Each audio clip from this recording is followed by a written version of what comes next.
Hello and welcome to Prime Minister's Questions. It's just started, so we're going to get straight into it. Ba-da-ba-ba. Keep communities safe. Helps to turn the sound on, doesn't it? Welcome This week we to PMQs with Graham Hughes. To rebuild our NHS. Have you tried Tory chocolate? We will deliver I'm trying where coffee. the previous government failed, empowering patients, boosting productivity, more care in the community and incentivising reform. Mr. Speaker, this morning I had meetings with Ministerial colleagues and others. In addition to my duties in this House, I shall have further such meetings later today. Of course. On behalf of everyone in Southwark, and I hope the whole House, can I offer the Prime Minister condolences on the loss of his brother over Christmas? I wish everyone a Happy New Year. Last July, the public overwhelmingly backed Labour's manifesto commitment to halving violence against women and girls. Can the Prime Minister set out how today's vote on the Children's Wellbeing Bill is a crucial step to delivering that promise, to protecting children, and without the delay of an unnecessary, further, lengthy inquiry? They want to delay it so they can abuse more children. His remarks about my brother and the Tories, colleagues who've got a Tory, aren't they? Remarks. Mr. Speaker, he raises a very important issue. Violence against women and girls, abuse, child sexual exploitation are sickening.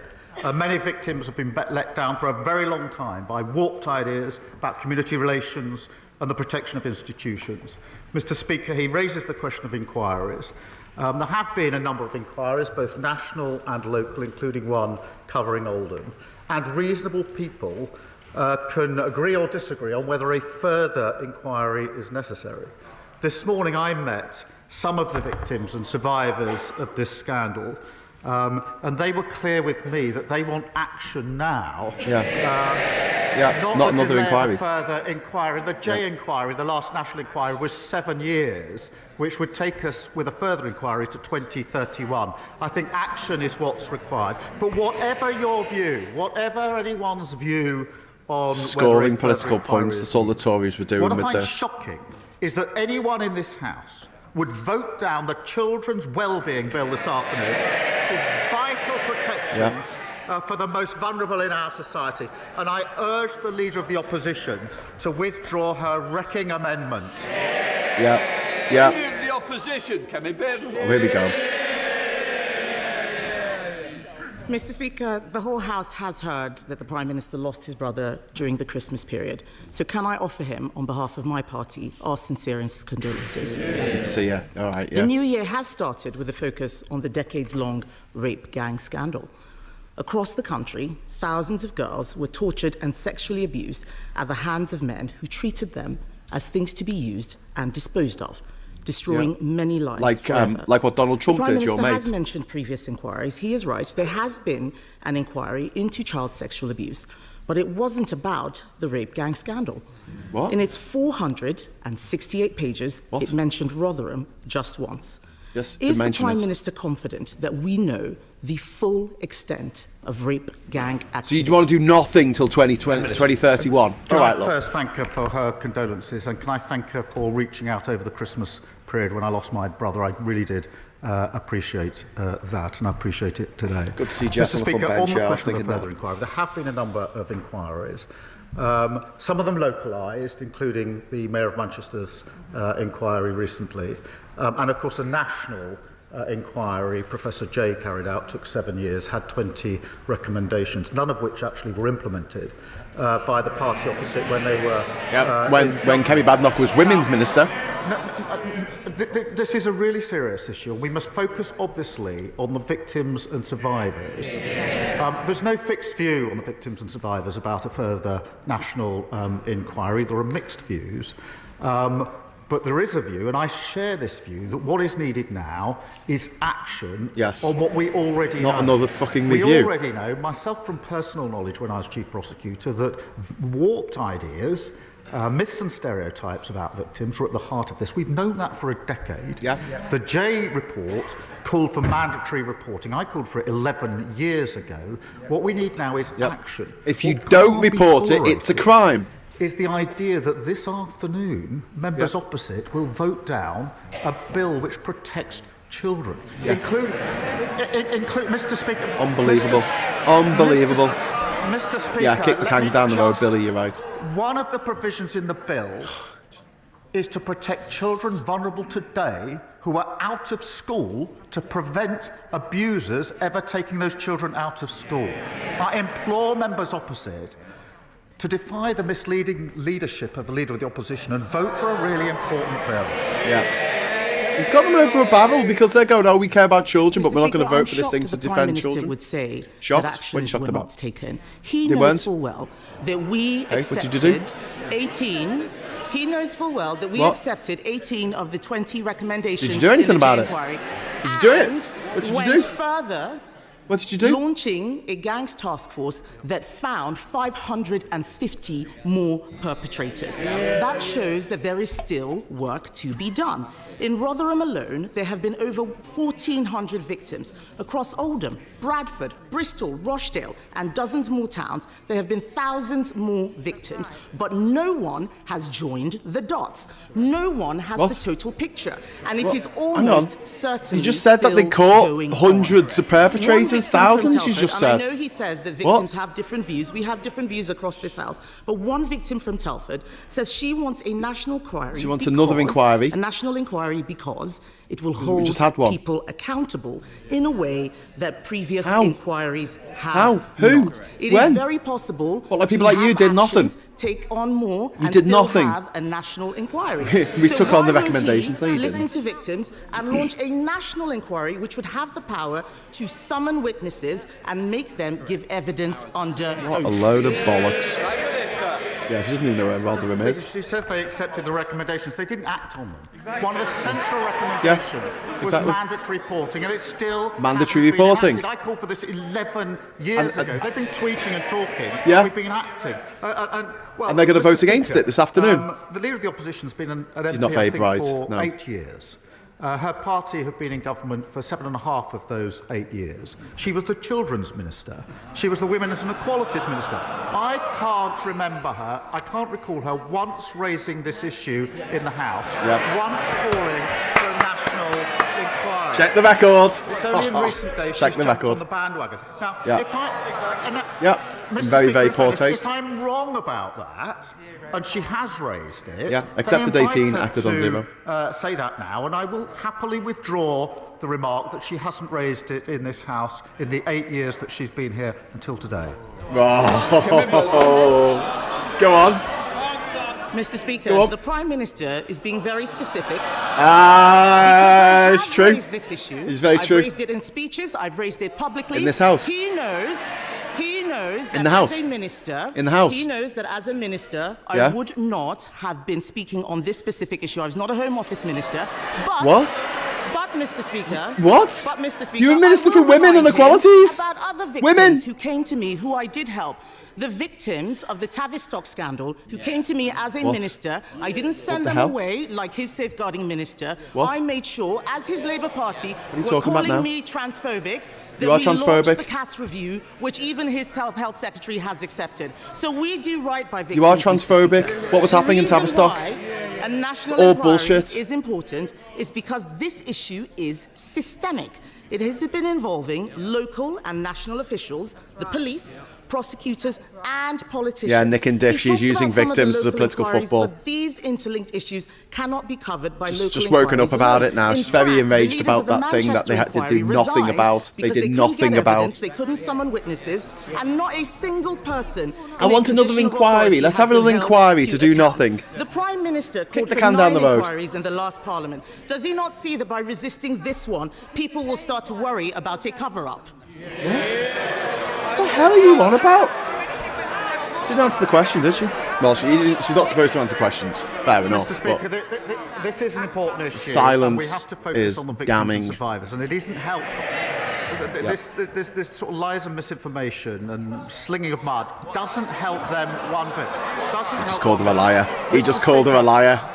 We might get in trouble about that. A question of a victim with me, and quite right to, and I accept that victims and survivors are in different places on this.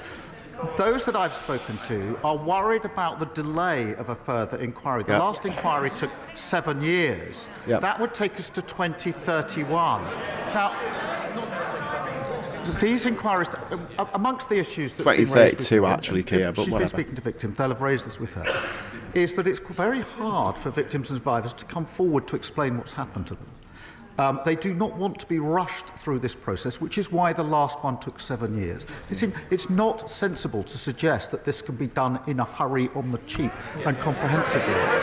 Therefore, Mr. Speaker, that would take us to, let's say, 2030, 2031.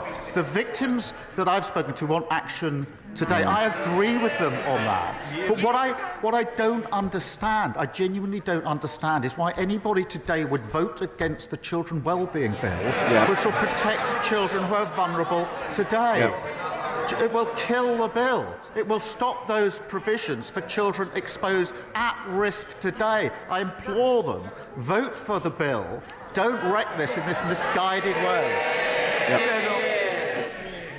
Mr. Speaker, it is very possible to have shorter inquiries, especially if they are covering. Oh, she's still gone on about the fucking inquiry. Not been looked at yet. We don't need to repeat the work. We need another inquiry. We need to do nothing for another few years. This is what she's literally standing up. She's standing up and saying we should do nothing. There were councillors and there's people agreeing with her. We should do nothing. Do you know who's agreeing with her? Can you have a guess? Who's agreeing? Who's agreeing with her right now, thinking that they should do nothing about child sex abuse? If there was a racial or cultural motivation to some of these crimes, where white girls were seen, as Jack Straw said, as easy meat. The member for Rotherham was sacked from Labour's front bench for speaking out about rape gangs. Does the Prime Minister now recognise that sacking people for telling the truth creates a chilling effect that means victims aren't listened to? You completely changed the subject now. I'm very happy to call out anybody who hasn't acted properly in these cases. I've done it many, many times before, and it doesn't matter to me. The Speaker didn't call Starmer out for calling her a liar because I think the Speaker agreed that she is a liar. Mr. Speaker, when I was Chief Prosecutor, I took measures to confront this head-on. The first of the mass prosecutions for an Asian gang was in Rochdale. My team came to see me. It put a number of Asian men in the dock. They wanted the green light for the first of these cases to take place. I gave that green light, but on one condition, because it came to my attention that one of the men that was going into the dock had previously been arrested but not charged. And I said, you can bring the first of these mass prosecutions, but only if you look back at the file where we weren't charged and tell me what went wrong with a report so that I can start to put it right. And that's what started the reforms I brought about. So that's the approach I took in practice, whilst others were tweeting and talking. It's the approach I would take now in any case where there's wrongdoing here. But what we've got to do now, Professor Jay has said this, we have had a number of strong findings. There are 20 on the table from Professor Jay. We've got to get on with action. Don't block it this afternoon. Mr. Speaker, we need to focus on what this is really about. This is not about... Politicking. This is...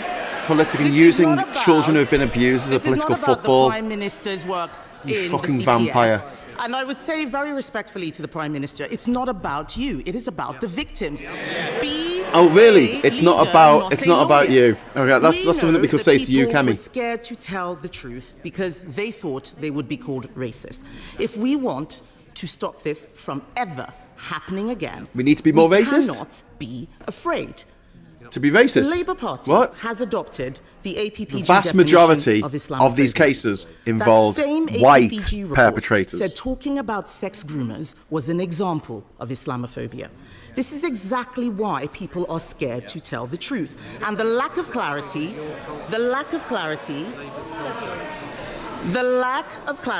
means that innocent British Muslims are smeared by association. That is not fair, and only a national inquiry can solve this. So will the Prime Minister look again at the Labour Party's adoption of the definition of Islamophobia, its chilling effect, and rule out introducing it in government? Nightmare. She's just an absolute fucking nightmare. Mr. Speaker, I will call out any aspect that has prevented anybody coming forward or any case going forward when it comes to violence against women and girls, child Fair enough, abuse, Gallifreyan Ben. child Thanks sexual for being with us. As I have been doing now for make sure you're the okay. best part of 15 years. But, yes, some people will say there should be a further inquiry. But that does... I accept that, but that means all the victims and survivors who are going to give evidence need to be in a position to do so. Not all of them are. I've been speaking to them. There are some that do think they are. It will take time. All of the institutions will have to give evidence. That will take time. This will delay things till 2031 also. But we all, Mr. Speaker, we already know. Why is she trying to delay it? Who's she defending? Who's she defending? My argument is we should get on with that action. We need to wait until the children aren't children anymore. We're bringing forward the bill this afternoon. Yeah. Mr. Speaker, the Prime Minister has effectively told us that he's not able to do two things at the same time. This issue of a delay... What? This issue of a delay is a weak excuse, and I would say why are you voting against the bill this afternoon then? He is enabling those people who wish to smear all British Muslims based on the actions of a small minority. What, like you?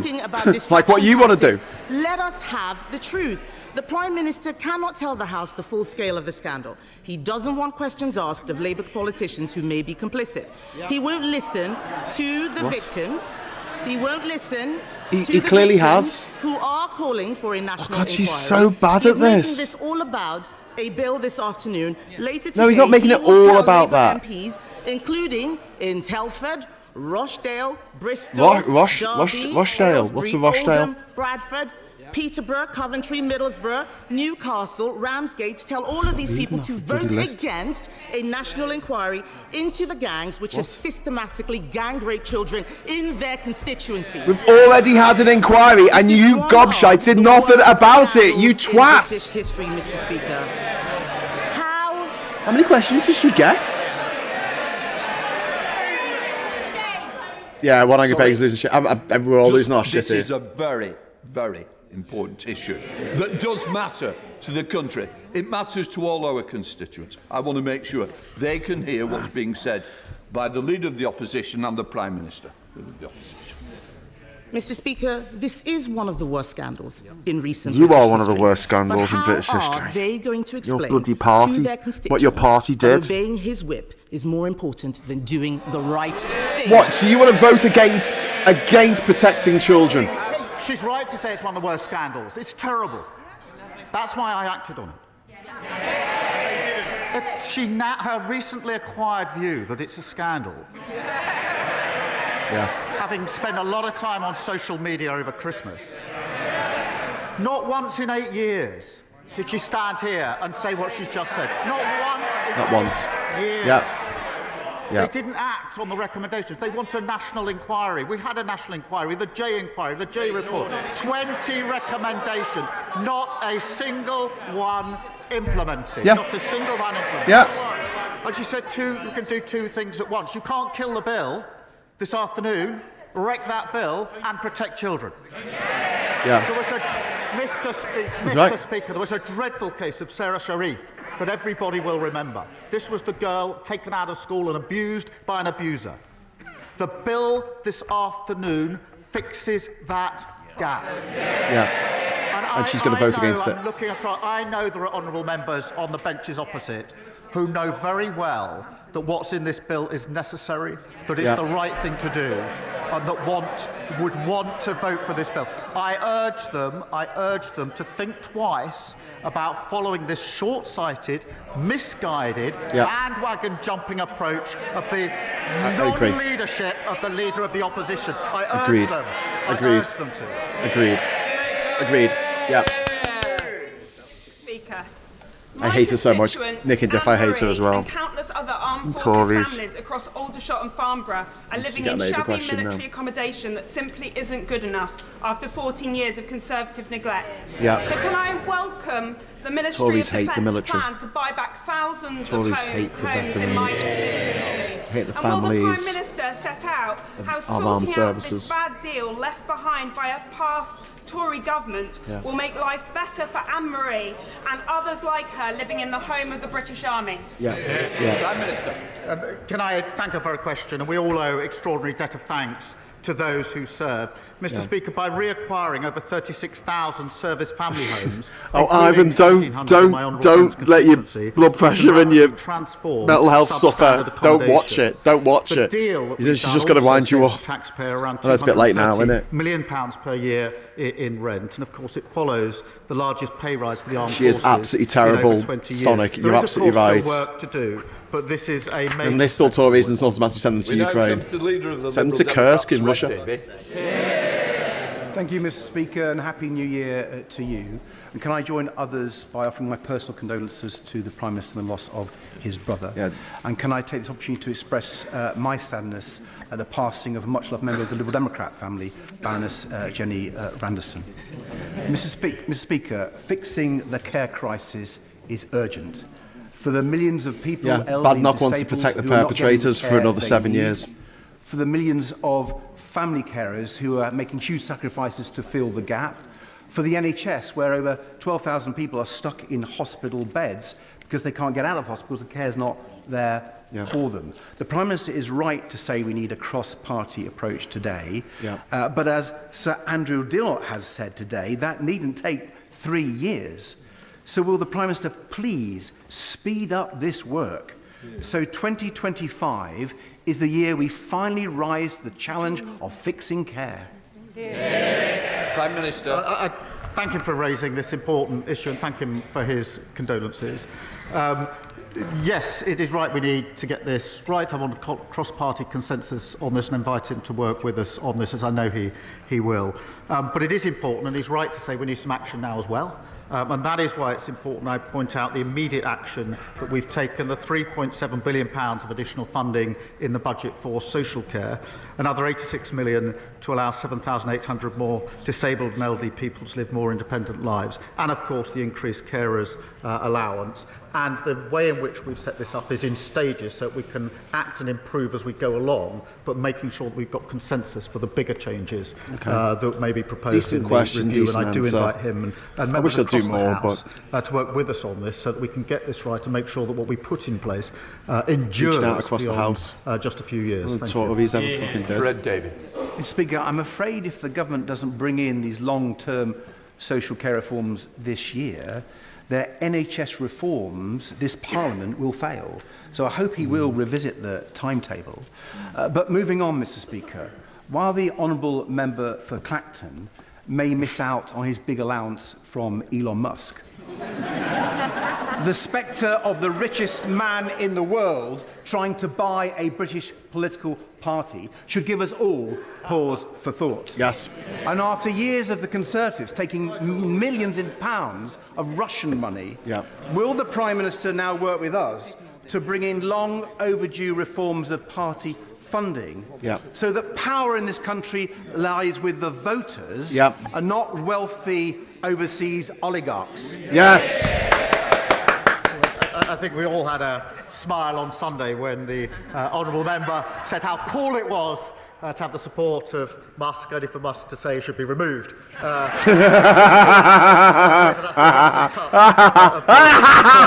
at the question of funding more generally. Sorry, that was quite loud. If anyone listening to the headphones. Thank you, Mr. Speaker. I welcome the Is he gonna efforts look into this it or what? Labour government has made to reset our relationship with the European Union and to seek to remove unnecessary trade barriers. The trading links between the UK and mainland Europe are of particular importance to my constituency of Ashford. So would the Prime Minister support my efforts and those of other Kent colleagues to restore international train service to Ashford International Station that will help economic growth in my constituency, Kent, and wider South East? Prime Minister. Right. Thank my honourable friend for raising this question. Businesses in his constituents have been badly let down by the deal of the last government, and we, of course, are resetting and strengthening that relationship on the economy, on energy, on security to deliver the growth that we need. I know this is an issue of considerable frustration to his constituents. Foggage is laughing it off because that's all he can do. Mr. Speaker, is ultimately for Eurostar, but we are keen to see international services reinstated to Ashford as soon as possible, and I would be happy for the Rail Minister to update him on the latest discussions. Stephen Flynn.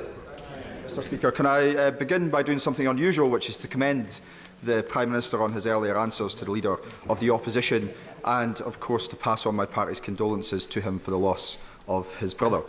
Outside of this place, temperatures continue to plummet. Energy bills continue to rise. Why are people in Scotland paying more than people in London? Unacceptably taken away from so many vulnerable pensioners. Now, the Prime Minister intimated prior to Christmas that he had no regrets about any of the decisions that he has taken in office. Does he understand that the public do? Prime Minister. I thank him for his condolences. We took some tough decisions.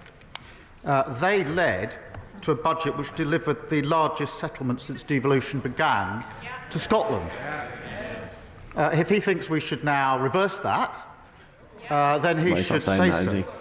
What it's done is it's given the money, so now the SNP have the money, they have the power, and no more excuses for the non-delivery that we see in Scotland. If he wants me to reverse that, he should say so. Sam Rushworth. Mr. Speaker. Feeling safe in your own community is among the most basic of human needs, but after 14 years of Tory cuts to Durham's frontline police and breaking the criminal justice system, too many of my constituents are victims of violence, theft and antisocial behaviour, and these crimes too often go unpunished. Now, I know the Prime Minister's had a lifelong commitment to protecting victims. Oh, no, not so what Flynn. assurances can the Prime Minister give my Stephen constituents that our new government will be tough on crime and on the causes of crime? Farage trying to disguise his crying as laughter. I like that, Ed. I like that. Mr. Speaker, he's right to raise this important issue. Bandwagon Flynn. When he said there were cuts to polices and somebody said boring, I think that somebody opposite just did boring. That tells you everything you need to know about the last 14 years. Yep. He's right. We need to crack down on those committing vile acts in our communities. Yep. And that's why our plan for change puts 13,000 extra police and PCSO officers into neighbourhood policing, 3.5% real terms increase, and of course tough new respect orders. Where they lost control, we'll take back control and deliver safe and secure communities. Oh, deliver! My constituent Dipak first opened the doors to his pharmacy in 1991, and he's been serving the Chelmsford community ever since, greeting many of his patients by name. But Dipak's business is struggling. His NHS contract no longer covers the cost of the drugs he has to dispense. For example, he's sometimes been forced to pay over 100 times more for a particular mental health drug than his contract provides. Jesus. Dipak is dipping into his life savings to keep his pharmacy afloat, and I'm sure that many other pharmacists across the country are doing the same. Wow. Does the Prime Minister agree with me that no pharmacist should be forced to use their own money Starmer said to Labour keep will their be looking into pharmacy the funding viable? thing. Yeah, thanks, Benjamin. Can I thank her for raising this really important and challenging case? Community pharmacists like Dipak play a vital role Yes, they do. in our health service. Yeah. And as she knows, the This Department shouldn't be of Health out of and Social pocket as a Care result sets of that. drug tariff prices and regularly assesses what pharmacies are reimbursed to ensure overall they're paid fairly. If she would prepare to share the details further with me, I will look and have a review by the team of the particular case that she's raised with me. Thank you. Mark Seward. Thank you, Mr. Speaker. Last year, I was honoured to accept an invitation from the European Jewish Association to go to Krakow and discuss the role of Holocaust education in tackling the rising tide of anti-Semitism across Europe. We also visited Auschwitz and Auschwitz-Birkenau, where we laid wreaths and paid tributes to the many victims of the Holocaust.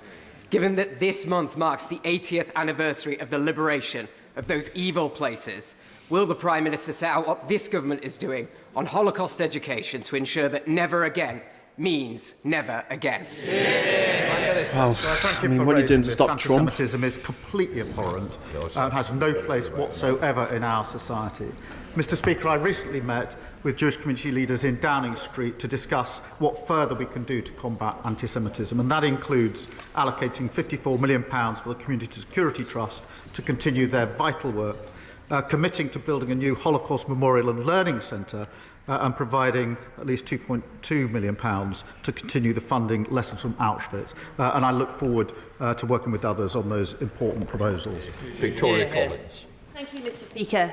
Businesses like Hicks in Harpenden, charities like the Hospice of St Francis in Berkhamsted, health and social care providers like the Elms Medical Practice in Harpenden, a GP, are amongst those up and down this country who are warning the government about the negative impact of the proposed changes to national insurance contributions.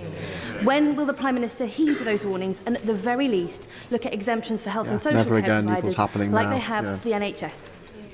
Prime Minister. Thank you for raising this. Look, we had to deliver a budget to wipe the slate clean and to deliver the stable basis for our economy and at the same time repair our public services. That's why we invested £25.6 billion your money or your life, NHS, including additional funding for GPs and for hospices. And we are taking measures to ensure that funding is there. Wow, Billy, your grandfather was at the liberation of Bergen-Belsen. Jesus. Mr. Speaker, every week I visit constituents in my Hackney South and Shoreditch constituency living in the most appalling, overcrowded social housing, some with triple bunk beds in the bedroom and the parents on a sofa bed in the living room. The nearest available property to buy would be £500,000, and it's out of the reach for these hard-working families. I really welcome our government's commitment to 1.5 million new homes. Will the Prime Minister agree that we need clear targets for the number of social housing units so that families in Hackney can live in dignity? Prime Minister. I'm grateful to her for raising this, and she describes an appalling situation when it comes to housing, and one will be familiar to a number of MPs on both sides of the House. And that's why we will deliver the 1.5 million homes that we desperately need across the country. She's right, and the budget announced 500 million into the affordable homes programme, which is hugely Stephen Flynn's a bandwagon jumping opportunist shit out. Greater London. Tell us how you really feel about him, We will also, Mr. Speaker, reform the right to buy to deliver a fairer, better value, a more sustainable scheme where long-standing tenants can buy their own homes. Andrew George. Thank you, Mr. Speaker. In Cornwall, in the last 10 years, over £500 million has been handed to holiday homeowners through various tax loopholes, etc., whilst local families are being evicted from their homes to make way for yet more holiday homes as the housing crisis deepens and worsens. Rich people who already have a house and want another one in Cornwall. Cornwall are determined to reverse this situation and to address these issues before the end of this Parliament. Will the Prime Minister agree to meet us so we get the full backing of government and deliver first rather than second homes for the good of Cornwall and the Isles of Scilly? Prime Minister. I thank you for raising this. We are committed to building those 1.5 million homes, and that includes 4,500 new homes every year in Cornwall. But I do recognise the point he makes, which is that excessive concentrations of short-term lets and second homes in places like Cornwall can impact the availability and affordability of homes. That's why we'll enable councils to charge a premium on the council tax bills of second homes, abolish the furnished homes let regime and introduce a registration scheme for short-term lets. But I am happy to make sure that he and his Cornish colleagues do get the meeting they want with the Housing Minister to discuss that further. George Fenton-Glenn. Thank you, Mr. Speaker. This government is committed to using the criminal justice system to tackle violence against women and girls. But when an abuser can use a child custody battle to continue their abuse, as happened in the case of one of my constituents, it's clear that we need to raise the issue in the civil courts too.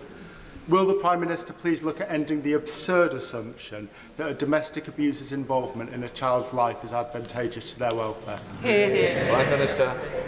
Yeah, absolutely, and he's right, Mr. Speaker. Family courts must never be a tool that domestic abusers can use to continue their appalling abuse, and that's why we're expanding the number of new Pathfinder courts to provide dedicated support to survivors and protect the welfare of children. We are reviewing the presumption of parental involvement, and we'll set out our position in due course. And I'll make sure that he meets the relevant minister to discuss this further. Christine Jardine. Thank you very much, Mr. Speaker. And can I associate myself with the remarks of the Liberal Democrat leader and others today? Happy New Year to everyone, but 2025 is already proving a challenge for many of my constituents. Pensioners, families, small businesses, the hospitality industry, GPs, social care, as others have said. They know that the SNP has failed to deliver for Scotland.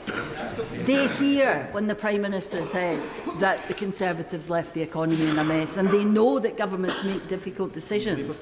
But what they are asking me is, when is this government going to do something positive for them? to overcome the negative impacts they're facing from the budget? Prime Minister. Thank you very much. Can I just address something I should have addressed to our leader, which is to express our condolences about Jenny Ramsden. I apologise, I overlooked that earlier on.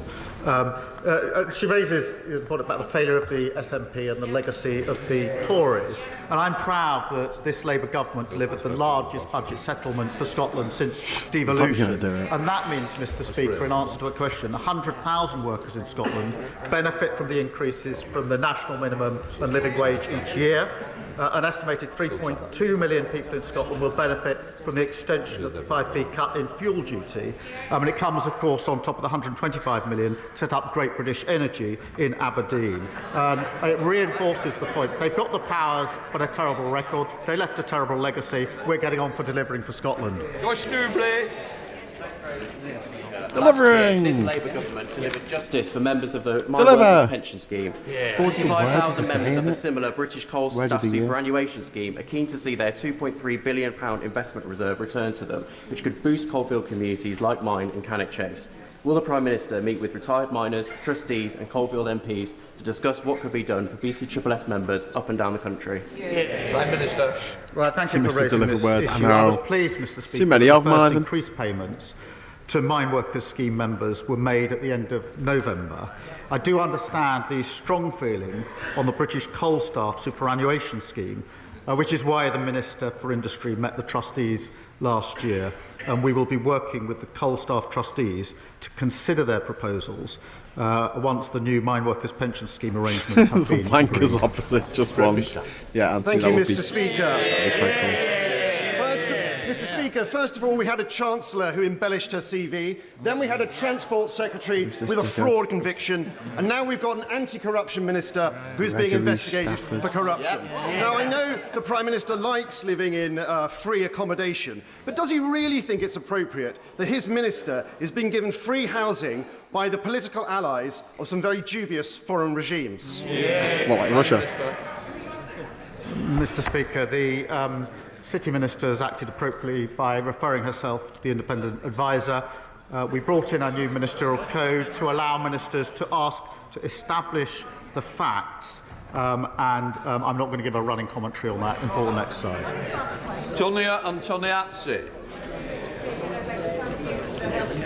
Over the last couple of days, I wrote to the England and Wales Cricket Board regarding the upcoming game in the Championship Trophy.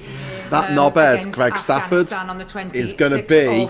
He's going to be my 1,200th member the game to be boycotted. I thank everybody for the support that I've had across this house mafia. and also at the other place. Just going to add him. I also would like to thank very much the Prime Minister for his intervention with the with the International Cricket Council yesterday. But would he please agree to meet and talk to his counterparts in South Africa and Australia that they boycott the Games as well? Mr Speaker, there's been an appalling erosion of the rights of women and girls in Afghanistan, and we all should condemn that suppression of freedoms in the strongest terms, and that's why we provided additional aid, at least 50% of which we're going to women and girls. DCMS are in touch with the international counterparts on this issue. I welcome the England and Wales Cricket Board making strong representations to the International Cricket Council on Afghanistan's women's cricket team. Final question to Roger Gale. Thank you, Mr Speaker.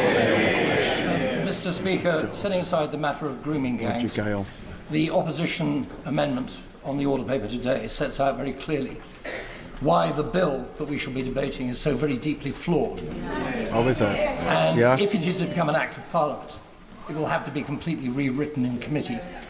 But, Mr Speaker, no, it's not. The Prime Minister from that dispatch box has made much of his service as the public prosecutor. So could he tell the House in that capacity why during his time he declined to instigate a prosecution for rape and sexual abuse against Mohammed Fayed? Prime Minister. That case never crossed my desk. Right. That completes Prime Minister's question. they're trying to make out that Starmer is responsible for stuff that Starmer literally wasn't responsible for.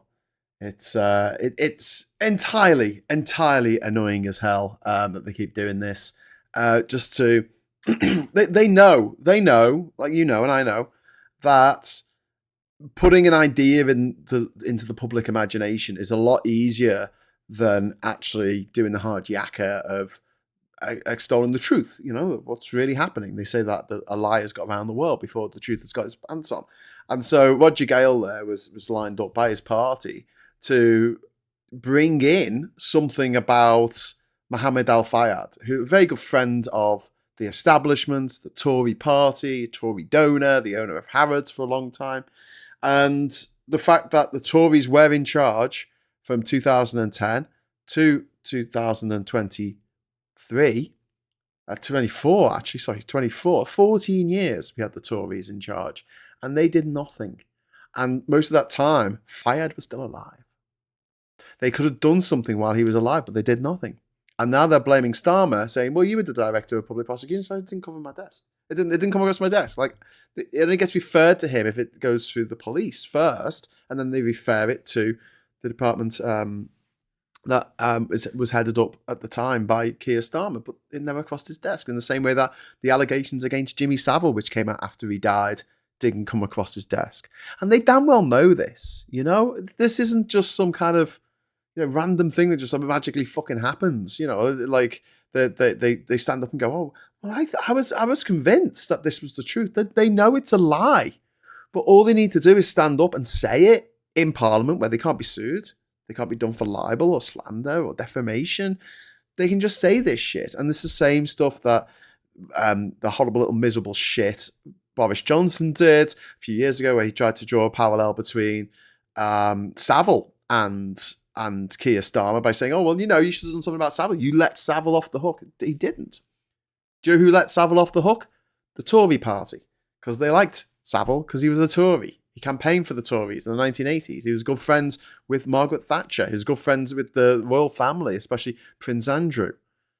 Not many people talk about that, do they? The connections between Savile and Prince Andrew, because you know they both you know, indulge in the same criminality, should we say? But yeah, they know what they're doing. They've sat around and they've gone, right, we need to get people to think that Starmer had an opportunity to stop all these monsters and chose not to, because that's really important that we make up shit and get people to believe it. And this is the way the Tories operate, and it works. It fucking works. And we don't have an effective opposition to that. The Tories have you know, rich backers, usually rich backers, the richest people in the world, billionaires that back the Tory party. They've also got the advertising people on their side. You know, they've got all the newspapers, the tabloids. They've got Saatchi and horrible, miserable pricks like him on their side. They know how to sell their shit, and they know that lies, you know, make it the last question of house. You know, the last thing that's said in Prime Minister's questions is, you did this, and Starmer stands up and goes, no, I didn't. No one remembers Starmer saying, I didn't. They're going to remember. They're going to make that link in their head now. Oh, Mohammed Al-Fayed, he was let off, wasn't he? He was let off by Starmer. And this is the situation that we find ourselves in at the moment, in which the left has effectively immolated itself. It can't effectively operate in a ecosystem where the means of communication are both owned and dominated by the right-wing narrative. We're always playing second fiddle. We're always replying. We're always replying to accusations, bullshittery, this obsession with you know, woke. Everything's woke. Everything I don't like is woke. And this culture war bullshit manufactured by the right to get nothing done. So in the US and the UK, the right do nothing. They don't want anything to change. They think society is perfect as it is. They just want things to either go back to when they were kids, or they just don't want things to change at all. And so they gum up the works. Brexit was a good example of this. You could argue, oh, but Brexit was revolutionary. We were leaving the EU. However, it was going back to the way we were in the 1970s, a basket case begging the IMF for money. But also, while that was going on, while the discussions about Brexit were going on, that took up all the political oxygen. So there was nothing else happening in Parliament. For 3 fucking years, hardly anything else happened in Parliament We had a general election. Hardly anything changed in Parliament for 3 years because we were just obsessed with Brexit. And that was, and then COVID came along. The Tories had to do something, but they acted late. They did terrible things, like they put people who were infected with this deadly disease into nursing homes, killed 20,000 people, 20,000 old people, 20,000 heroes from the Second World War were dispatched by the Tory party, murdered by the Tory party, because they took too long to act. Boris Johnson missed a bunch of Cobra meetings at the beginning of COVID. And, you know, they gummed up the works. They did the same thing after COVID. You had the example of, I mean, you could say Liz Truss actually tried to change something and she just made it all a lot worse than it already was. And then we had Rishi Sunak. And I don't know if you know this, but like the last few months of Parliament, there was just nothing going on because they gummed up the work again with culture war bullshit, with stuff like the Rwanda scheme. Remember that? That's all they talked about for months and months, the fucking Rwanda scheme. They just talked about bullshit that didn't matter, that wasn't going to change anything, that wasn't going to help anybody, because they didn't want to actually do anything. They want to get their hands dirty. And it's this typical thing of like, people want power, but they don't want to have to make decisions. People want power, but they don't want any responsibility if their decisions that they take go wrong. They just want power. They just want the cushy trappings of office. They want the money. They want the salary. They want the friends with benefits. You know, the money. And they don't care. They don't care about running the country. And Kemi Badenoch's doing this now. She essentially stood up in Parliament. She had 6 questions, and every fucking one of them was, we should have another inquiry. And Keir Starmer stood up every time and said, we've already had one. And we're acting on the 20 recommendations. You didn't act on any. Oh, no, we accepted 18 of them. Okay. What did you do? Nothing. Fucking nothing. She didn't do fuck all. Like, and she was the women's minister at the time that fucking report landed on her desk. She picked it up and threw it in the fucking bin. Because she didn't want to do anything. And she's like, oh, you know, we should have another inquiry. What, so for another 7 years before, you know, things actually get kicked in to protect children now? Today? To stop parents who abuse their children taking their kids out of school so nobody knows that kid's being abused? I was asked a few weeks ago when I was doing the Sunday Roast, I was asked about homeschooling, and I said no. No, absolutely not. I know there are some parents out there, and I might offend some people watching this who homeschooled or were homeschooled. But the problem is that system is so open to abuse. Because if you can take your kid out of society, so they're not going to a school, not going to a club after school, not going to see any other kids, then that is an opportunity to abuse your child and no one to find out. Unless you abuse them so much they end up dying or having to go to hospital because of what you've done. And so no, don't take your kid out of school. That is it. I'm sorry, I know there are good parents out there who look after their children and homeschool them because they have to, because the system's so fucked and their kid might have special needs, and I understand that. We need to, a wholesale bettering of the system. I would start by dissolving the private schools, and taking the money out of those private schools and investing it in the state sector. You're talking billions of pounds wrapped up in those little see you next Tuesday farms, those little C unit farms that pump out kids who have just got this sense of self-belief that staggers even me. Like, my belief in myself is pretty fucking, high. And in some ways it's not. But like, when it comes to the things I know that I can achieve, if given the opportunity, or if I don't have to ask anyone's permission, I can just fucking do it myself. I know I can do it, right? And yet, things hold me back. My own understanding of my abilities holds me back from doing other things because I know that I'm not very good at it. I'm not very good at meetings. I'm not very good at singing. I'm not very good at fucking dancing. I don't know. That's stuff I don't do very well. So, just don't do them. So what's the point? But the Tories, the private school mentality is all like, no, everything I do is brilliant and I'm brilliant at everything. They don't know themselves because they never had to. They've been told from the moment they were born that they are very special individuals who, and the world is their oyster. They were born to rule and all this kind of bullshit.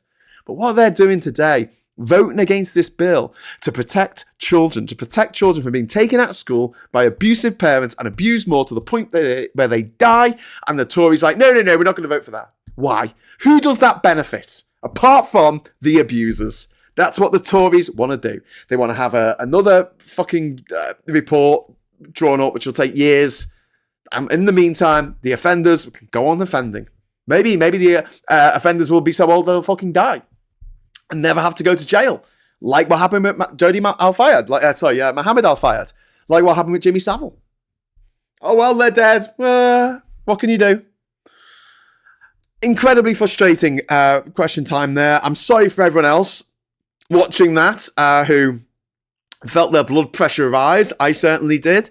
The Tories are just the worst. They're just the worst people. But this gives us some ammo in this whole thing, because if anyone says to you about Labour not doing this, we need an inquiry, why aren't they doing an inquiry? Say that the Tories voted against a bill that would have, from the moment that act is made an act of parliament, or whether it's an amendment or whatever it is, from the moment that kicks in, will protect children from abuse. And the Tories voted against it. Went, no, we can continue getting them abused.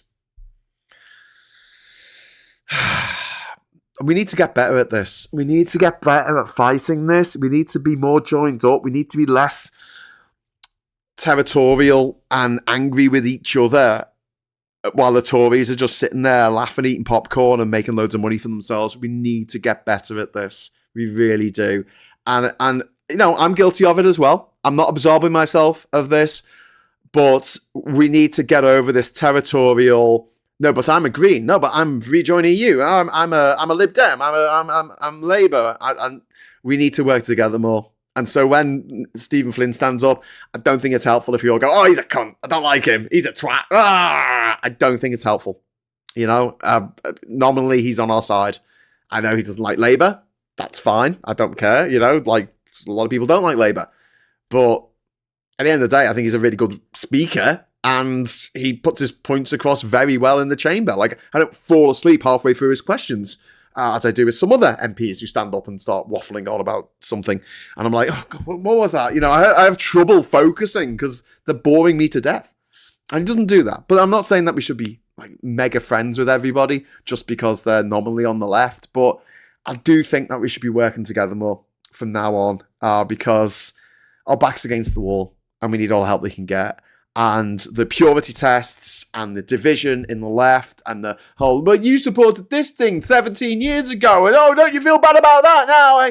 And it's got to end. It's got to stop. We've got to stop doing this, because all we're doing is giving the right, the power, the opportunities to basically control the narrative and control the means of communication and control how we feel and think about things.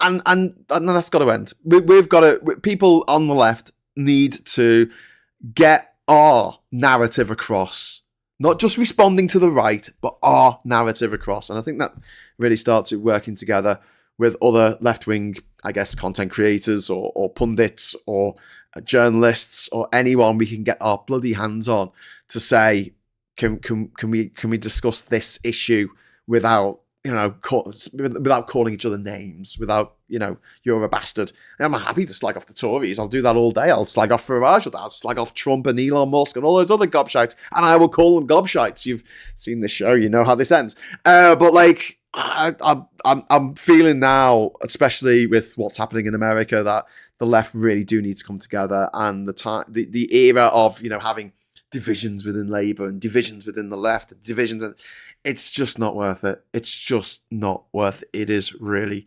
really unhelpful. Ivan, thank you very much for the £10 super chat, my friend. That's very kind of you. I have a petition about how the Tories have failed autistic people in the pandemic and how this must not be repeated in a future health crisis. Could I send this, please, for more signatures and sharing? Yeah. Just send it to me. I do need to warn you, though, that I'm not really using Twitter anymore, and I've sworn off Facebook, Threads, and Instagram for the time being, because I just feel it's disgusting what Musk, not Musk, the other one, Zuckerberg, what Zuckerberg is doing. He is going down Musk's route of, we don't need people to check what people are putting on social media. They can put anything they like. Okay, all right. So should we use that against him? Should we use that? I think we should probably use that against him. He's basically asking for us to put up fake news stories about him and his love affair with goats. Do you know what I mean? Like, and sending that to everyone. I mean, someone's got to check it. We're going to check it ourselves. It's the ultimate in self-checkout, isn't it? You people who don't like doing the self-checkout at the tills. Yeah. Can you check your own facts? I can't be bothered. Anyway, Starmer needs to accuse them in PMQs of what they've done. Stop pussyfooting around in the shit responses, says Vendetta. Labour needs friends, not enemies, says Nick and Diff. Yes, I agree. And yeah, Ivan, I'll share. You've got my number. Just text it over to me on WhatsApp, which is a meta fucking thing. I'm probably gonna have to switch to Signal, aren't I? I agree. The left and Labour must work together. Forget Palestine for the time and being in support of our Labour Party. These times are critical. Hope Owen Jones is listening in. I don't think we should forget. Look, I'm not saying we should forget about Gaza. We shouldn't. What is happening there is fucked up, and the Israeli government is a criminal cartel in my mind, and Benjamin Netanyahu should be in jail several times over. But the right use it, and they know they're doing this. They use it, and this is why Benjamin Netanyahu is supported by everyone on the right around the world, because they know it divides the left.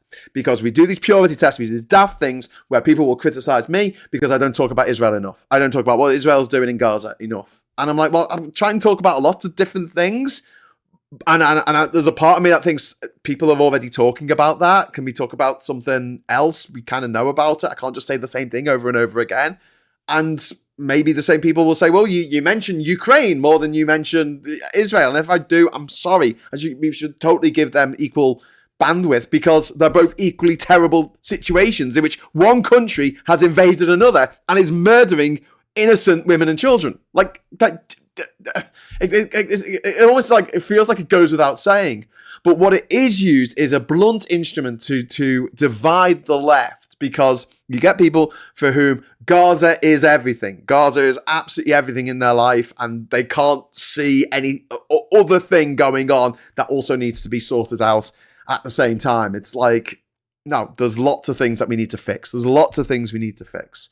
And also, I mean, but at the same time, I'm still not going to entertain bigots, right? So if someone's a fucking bigot and they say they're on the left, but they're a fucking bigot, I'm not going to play with them. I'm sorry, we don't need them, because they're not really left people.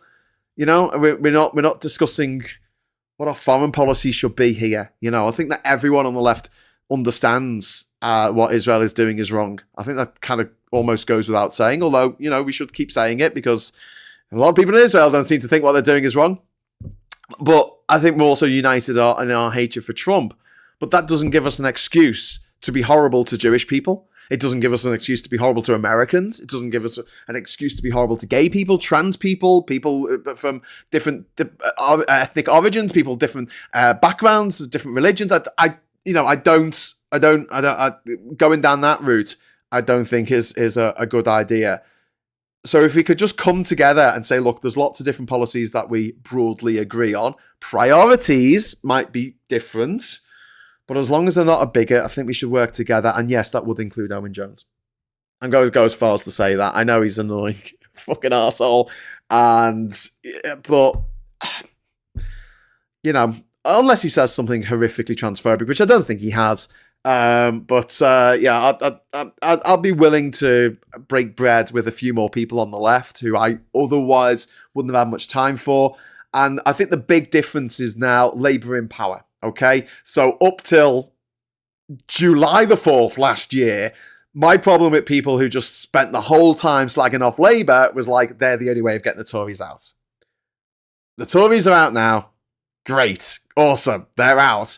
So I feel like we can be more critical of Labour because they're in power and we should hold them to account. I'm not saying that this should be like, oh yeah, whatever Labour do is fucking awesome, because it's not. It's absolutely, you know, done some really dumb shit that has really fucked off a lot of people, a lot of my friends, me. But at the same time, now we can unite in our voices without worrying about another 5 years of fucking Tory government. I think that having that sort of, oh God, the Labour are the worst, and they're worse than the Tories, and they're all red tie Tories or whatever they call them. Before the election, I said this on the channel, I just thought it's kind of it must be nice.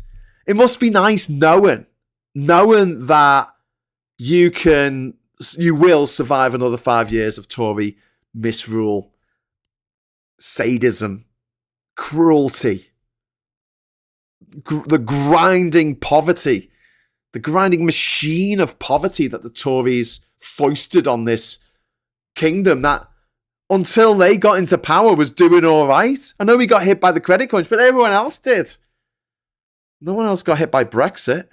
That was our own self-inflicted wound that the Tories and some people on the left and some fucking just random nutters decided would be a good idea, because the rich, posh, privately educated twats who run everything told you it would be great. And it would be.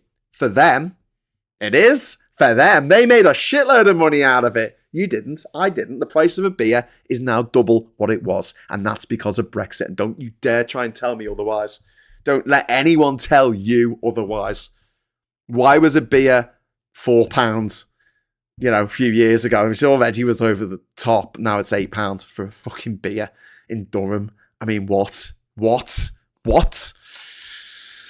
Anyway, Mike's in the chat. Hey, Mike, how you doing, mate? Hope you're doing all right. Both important petition, ensure the autistic needs of people are met by any future pandemic, and response. And Ivan's put the link in the chat there, which I think you can copy and swipe, but it won't work as a HTML link. I think if I put it in, it might work as a HTML link. So let me just try that out. This is Ivan's petition. My one to ban X, no X please, we're British, I don't think is going to work. There you go. That should be a proper link now. You should be able to link to that. Nick and Diff says, I met a right-winger over Christmas who said Labour would be worse and would have done the same as Tories during COVID. She also said she had no problem with God. Sorry, I'm not going to say that word. We won't be speaking again. Don't bother with them. But people who are nominally on the left, people who aren't bigots, who aren't racist, who aren't transphobic, who aren't, I'd say transphobic. They're not really transphobic, are they? They're just like trans-obsessed. They're trans-obsessed. Like the Graham Linehans of the world and the J.K. Rowlings of the world. They're just fucking obsessed. I think, right, between you and me, right, I think we should do a crowdfunder to send Graham Linehan to Thailand, to Bangkok for a week. Get it out of his system. Anyway, moving on. Graham, my book just arrived. Yay! Good stuff on Angry Pagan. Literally just got here. Fantastic news. And Ivan Ambrose there saying thank you. There we go. Ivan, thank you. I don't know much about Signal. Is it connected to your mobile number in the same way as WhatsApp? Yes, it is. Thank you very much for the super chat there, Ivan. It is, but I tried to set it up this morning, and I put my number in, and it went, cannot send text. You've got to send a text message to your phone to make sure that the phone's the right number, and it wouldn't let me. So I don't know if I have to delete it and reinstall it. I don't know. I might have set it up in the past, like in long distant past, but I can't remember shit like that. It's like when you go online, you do your banking on your phone now, when you have to go back online, and you're like, what? There was a password? Can I just use my thumb? And you're pressing your thumb on the screen like this. Can I just use my thumb? No, you can't do that. You've got to remember your password, and your secret code, and your inside leg measurement, and your dad's maiden name, and you're like, what the fuck? I don't... Anyway, that was me. That was me yesterday. Trying to get online on my fucking app. Nick says, I've taken a screenshot as a carbon copy from mobile app. Should be extract that from the text reader. Yes. Oh, one last thing before I go. Bit of a public service announcement, right? New feature on WhatsApp. You can now go into the WhatsApp settings, and you can set it to auto-transcribe voice notes. And I mentioned this before, but voice notes are not my favorite thing in the world. But yeah, if you want to just transcribe it, and then you have to hold down the voice note, and then you go up to the top, or you highlight it, and you go up to the top of the screen, and you press on the 3 little dots, and then it'll say transcribe, and you press transcribe, and it comes up. Unless someone goes down the phone, and then it'll just say cannot be transcribed. It requires a phone number. It doesn't work the same way as WhatsApp. Yes, it's a bit different from WhatsApp, but it doesn't collect metadata, which is what Meta does. Probably why it's called Meta.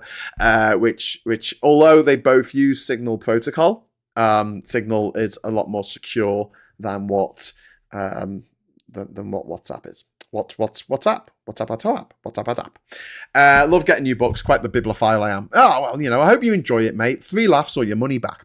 Okay, so I will be getting off now because I'm getting ready.